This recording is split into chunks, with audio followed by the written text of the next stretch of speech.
نحمده ونصلي على رسوله الكريم أما بعد فأعوذ بالله من الشيطان الرجيم بسم الله الرحمن الرحيم آج انشاءاللہ تعالی بإذن اللہ ہم لفظ با لفظ ترجمہ القرآن کے سلسلے میں سورۃ البقرہ کی اگلی آیت کریمہ آیت نمبر 185 کے بارے میں جانیں گے۔ نسبتاً ایک طویل آیت کریمہ ہے، پہلے میں نے سوچا کہ اسے 2 دن میں کور کرتے ہیں، پھر مجھے لگا کہ میں بہت تفصیل سے پیچھے سے لے کر چل رہی ہوں، ایک ایک لفظ پر بات ہو رہی ہے، تو اس آیت مبارکہ کو یوں کرتے ہیں کہ مختصر اور آسان طریقے سے آپ کے سامنے رکھ دیتی ہوں، ضروری نہیں ہے کہ ہر لفظ کا میں آپ سے شیئر کر سکوں۔ تو چلیے آئیے آج اس طرح اسے کرتے ہیں۔ بسم اللہ الرحمن الرحیم۔ شہر رمضان، رمضان کا مہینہ، شہر مہینے کو کہتے ہیں۔ الذی، وہ ہے جو، انزل فیہ، انزل فعل ماضی مجہول، جس میں اتارا گیا، القرآن، جو کیا ہے، ھدی للناس، لوگوں کے لیے ہدایت ہے، وبینات، من الہدی والفرقان، ان کا آپس میں تعلق ہے، جو لوگوں کے لیے ہدایت ہے اور ہدایت کی اور حق و باطل میں فرق کرنے کی واضح دلیلیں ہیں۔ فمن شاہدہ، فا حرف پس من شرطیہ کہہ لیجئے، جو کوئی شاہدہ، فعل ماضی ہے وہ حاضر ہوا، لیکن من کی وجہ سے ہم ترجمہ کریں گے، تو جو کوئی، بیسیکلی یہ ہے کہ شاہدہ، جو کوئی پائے، منکم، تم میں سے، الشہرہ، اس مہینے کو، فلیصم، تو اسے چاہیے کہ اس کے روزے رکھے۔ لام ساکن، لام امر کہتے ہیں، جو حاضر کے 6 صیغے ہوتے ہیں، اس میں سامنے والے کو حکم دیا جاتا ہے، باقی کسی کو کہنا ہونا اسے چاہیے یہ کرے، مجھے چاہیے یہ کرے، تو لام جزم والا آتا ہے، اسے لام امر کہتے ہیں۔ وَمَنْ كَانَ مَرِيدًا، اور جو کوئی مریض ہو، ویسے کانا کا مطلب ہے وہ تھا، لیکن من وہی چل رہا ہے جو پیچھے میں نے بتایا، اور جو کوئی مریض ہو، او علی سفرین، یا سفر پر ہو، فعدۃ، تو گنتی پوری کرنا ہے، من ایام اخر، دوسرے دنوں سے۔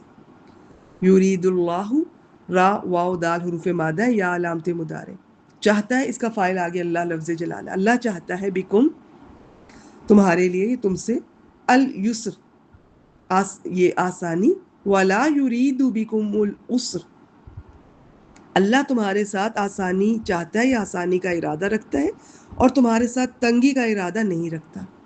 وَلِتُکْمِلُوا، اور یہ زیر والا لام جب فعل مضارع پر نظر آئے، اس کا نام بدل جاتا ہے، لام تعلیل یا لام کئی کہتے ہیں، تو اس کا ترجمہ تاکہ کے ساتھ کرتے ہیں، تاکہ تم پوری کرو، العدہ، گنتی، وَلِتُکَبِّرُوا اللَّهَ، اور تم اللہ کی بڑائی بیان کرو، عَلَىٰ مَا هَدَاكُمْ، اس پر جو اس نے تمہیں ہدایت دی، وَلَعَلَّكُمْ تَشْكُرُونَ، اور تاکہ تم شکر کرو۔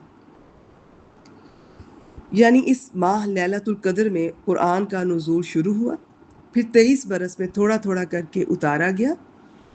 قرآن کا اس مہینے میں نازل ہونے کا یہ مطلب ہے۔ اس کے بارے میں اور بھی تفصیلات ہیں، مختلف تفسیروں میں آپ کے سامنے آپ دیکھ سکتے ہیں۔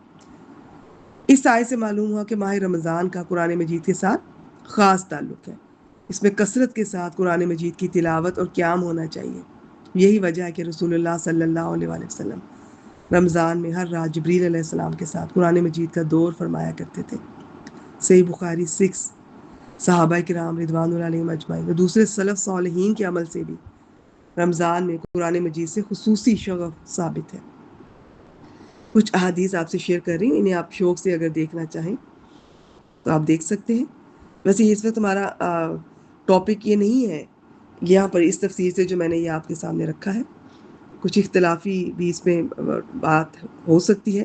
میں ایسا کروں گی کہ جو ریکارڈنگ ہم کریں گے اس میں یہ پوری سلائیڈ ہم شیئر نہیں کریں گے، لیکن آپ اسے اپنے طور پہ اگر انٹرسٹ رکھتے ہیں اسے پڑھ لیجئے، یا ویسے ریکارڈنگ میں بھی چلا جائے تو کوئی ایشو نہیں ہے، لیکن چونکہ میرا ٹاپک صرف ہے ترجمہ اور تفسیر ہے، باقی لیکن یہ ان کی تفسیر مجھے پسند آئی تو یہ میں نے آپ سے شیئر کر رہی ہوں۔ آگے چلتے ہیں۔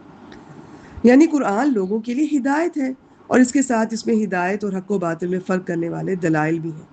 ہدایت ایک عام ہوتی ہے، ایک وہ ہدایت جس کے ساتھ دلیل بھی ہو۔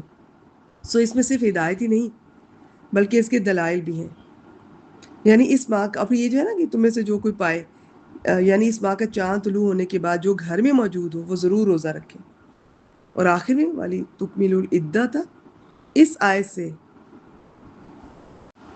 علماء کرام نے روزوں کی تکمیل پر اس کا شکر ادا کرنے کے لیے عید الفطر کا اہتمام اور اس کے لیے جاتے اور واپس آتے ہوئے تکبیرات کا اہتمام اخذ کیا ہے، جس کی عملی تفسیر احادیث رسول اللہ صلی اللہ علیہ وسلم سے ملتی ہے.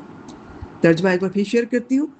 رمضان کا مہینہ وہ ہے جس میں قرآن اتارا گیا، جو لوگوں کے لیے سراسر ہدایت ہے، اور ہدایت کی اور حق و باطل میں فرق کرنے کی واضح دلیلیں ہیں.